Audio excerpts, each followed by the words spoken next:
Alright, there has been a wonderful breakthrough.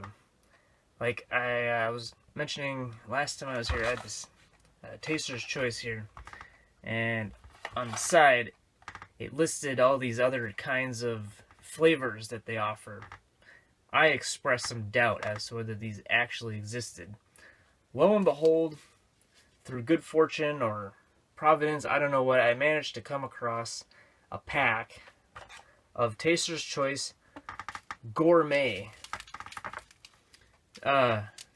Wait, hold on. No, my bad. Colombian. The Taster's Choice Colombian. So I'm really stoked that I get to try this today. And honestly, I've never had this before, so I really don't know what to expect. I'm very excited. So, gee, what else? What else can I say about this? So, in case you hadn't seen the other ones, this is the Taster's Choice, which is the freeze-dried variety of Nescafe, the higher quality version.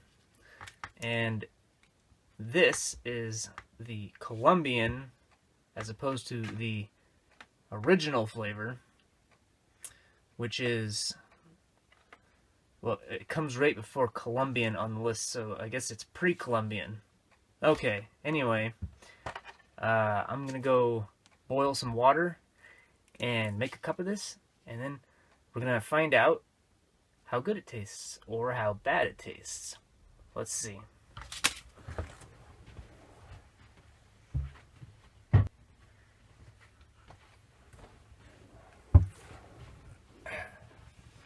Okay, I got my piping hot water here, and I'm about to mix up this cup of Taster's Choice 100% Colombian coffee.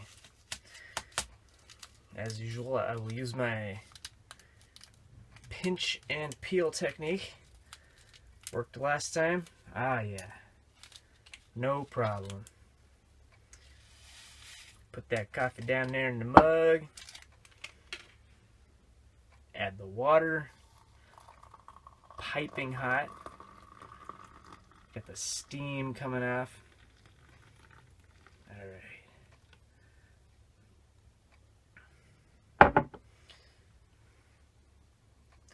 Now I got my blow swirl technique.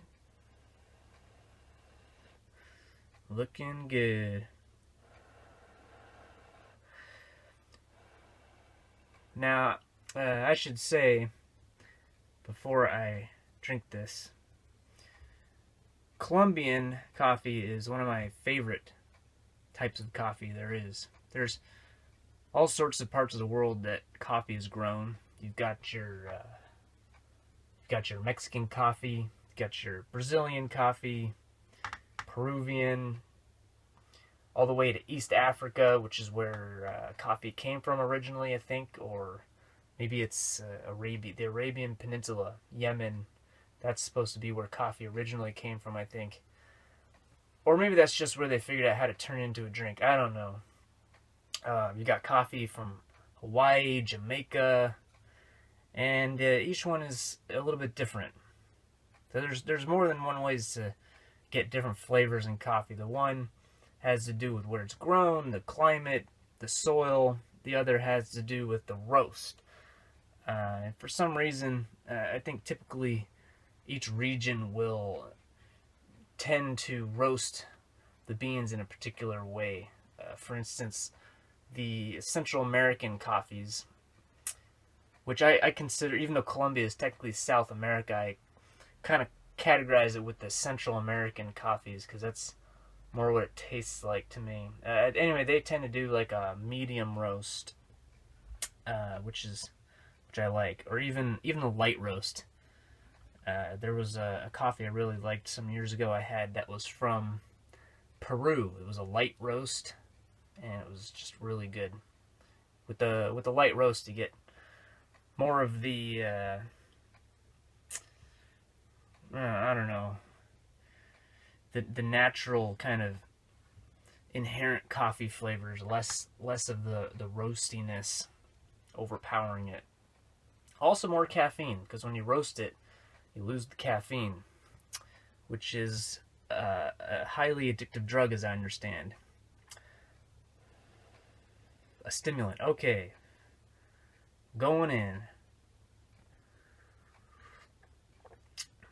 Got the temperature right.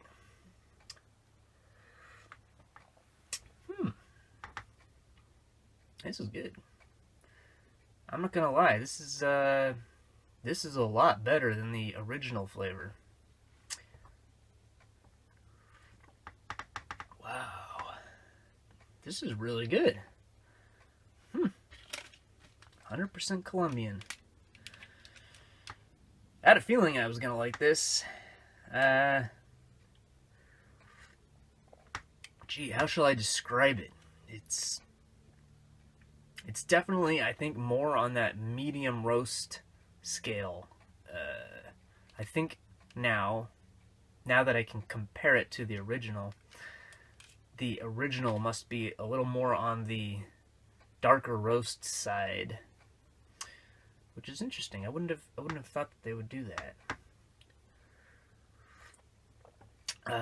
One interesting note that I will throw in regarding the instant coffee production process. So when they're grinding the beans, I explained this before, but when they are making instant coffee, the initial step is just brewing the coffee more or less the same way that you would brew a regular pot of coffee. You've got your beans, you roast the beans, you grind the beans, you pour hot water through the beans, and you make your coffee, which is an extract. It's a hot water extract. Well, anybody who's ever ground beans can tell you that it gives off a whole load of flavors. Smells. Those are just disappearing into the air. Now, I think this is one of the innovative things that Nestle came up with in their process, is they actually capture those aromatics that are evaporating off in the grinding process, and they add them back later in the process. So those flavors are actually in the final product. Whereas if you were to brew coffee yourself at home, that's all lost. You don't get that. So they were just doing it to compensate for the loss of flavor in the drying process. But in a way, I think you're getting some flavors in instant coffee that you don't get in traditionally brewed coffee. So think about that. All right, yeah, this is good. It's smooth, a little bit nutty. That's a cliche word to use to describe coffee. It's nutty, aromatic. I don't know. It's pretty hard to describe flavors. All you can do is really compare it to other things. A hint of gummy bear with, I think, just a touch of shoe glue. No, I'm kidding. That would be horrible. I don't know. So I'm not doing a star rating system. I'm still considering it. So I'm not gonna say that this is a 3.7 out of 5 or anything, but sticking with the thumbs up, thumbs down system, this is most definitely a thumbs up. So if you're looking to get some Taster's Choice instant coffee and you have the Colombian variety available, and I've never seen it for sale anywhere, so I don't know where it comes from, but if you see it, snatch it up, because this stuff is good. Oh yeah. Alright, that's the review. Catch you next time.